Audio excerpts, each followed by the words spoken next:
Hello and welcome to Frank's School. The 16th day of the fourth year.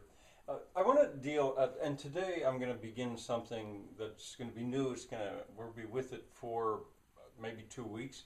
But first I want to deal with some mistakes I made in the last video. I say mistakes.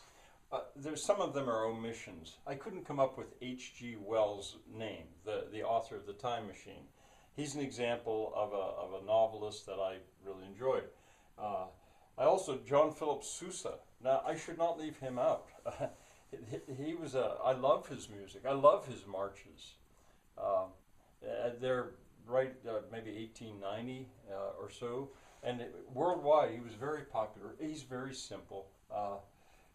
But I should mention him. I mean, there's an example of classics that I love. Henry Wadsworth Longfellow, that was an outright mistake. Wordsworth was English. He was a romantic poet. Longfellow, whose middle name was Wadsworth, was American. And I mentioned him as an example of an author a poet that I love some of what he did, Evangel in particular. A-flat major, Schubert's Mass in A-flat major, not A-flat minor, but A-flat major. I mentioned as well. Okay, those were mistakes. Now, I'm going to ask you to view the story of English. There's 9 parts to it. It is a huge documentary.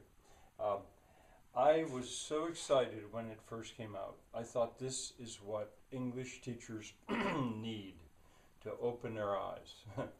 And I'm going to be going back to being an English teacher, to some extent. At some point, I do need to point out that was my training. I was an English major, not a humanities major. English I chose as my subject and as an English teacher. But then as I taught, I expanded it into what I call the humanities. Anyway, the first, I was saying I got excited, so excited about this because I thought if English teachers all over the world will look at this, they'll maybe better appreciate what's going on with the English language and not just try to beat the Queen's English into students or Victorian proper English. It didn't happen. I don't know how many English in America anyway. They might have in college been told to look at it or something, but it didn't seem to have any appreciable effect. So I was disappointed, but now I'm going to go back to it. The first episode is called An English-Speaking World. Robert MacNeil is the man who is narrating it. You'll see a lot of him. You'll find it on the YouTube channel Edward Armstrong, his channel. I hope you can find a better version of it. Nothing against Edward Armstrong. I love the fact that he has posted it. I should send him a word about that. But, it would be good if you had better technology than just watching it on a computer screen. And it becomes important at times because to understand the words as they go into different, what they're going to call varieties, it's going to be hard. Well, sometimes they'll have subtitles when it just gets too hard to understand what they're saying. But I don't think there's subtitles in what I'll ask you to see first. I would like you to look at the first of 7 parts of part 1. And now at that rate, 7 times 9, 63. It'd take us 63 days to get through this. Well, we'll speed up. But I think that would be enough when you put that together with today anyway, with what I am discussing.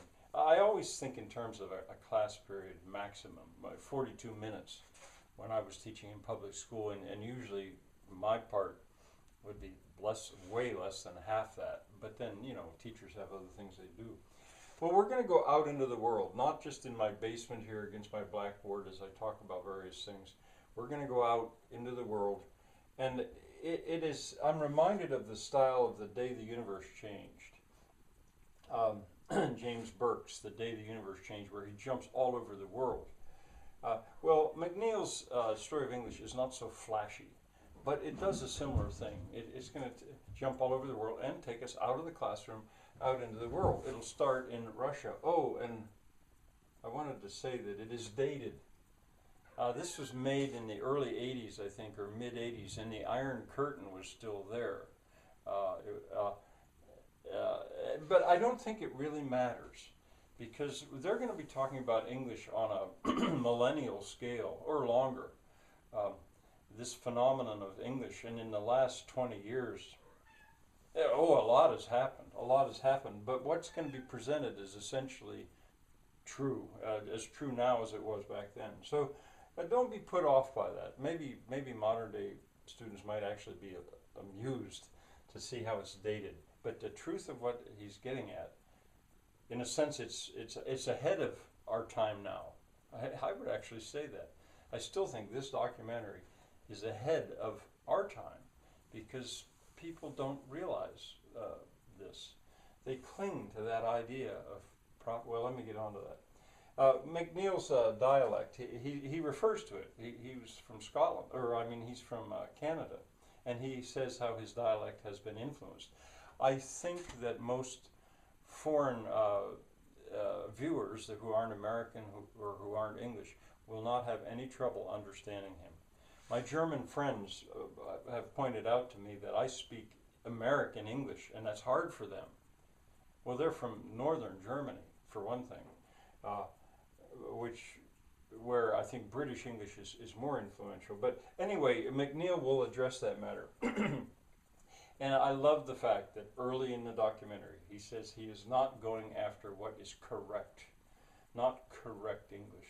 See, a linguist looking at the English language needs to free himself of prescriptivism, is what I think.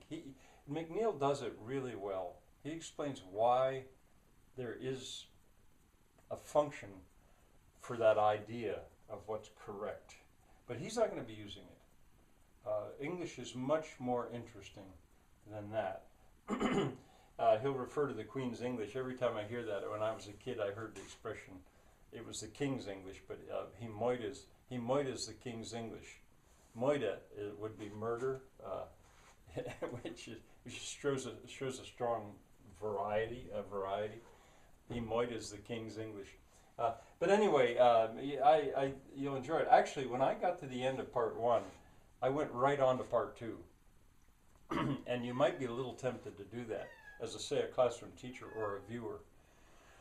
But then I decided, no, by the time you get to the end of part two, that's a little too much for one viewing. So I would stop there, and then we'll pick it up tomorrow. I hope you can come with me on this adventure. And, you know, the Queen's English, the Queen was Victoria, and you'll hear, and in the background, remember, I'm dealing with the questionable Victorians, questionable from my standpoint. It's just that, as I said before, I'm not going straight at it. This is going to be a little tangential. All right, well.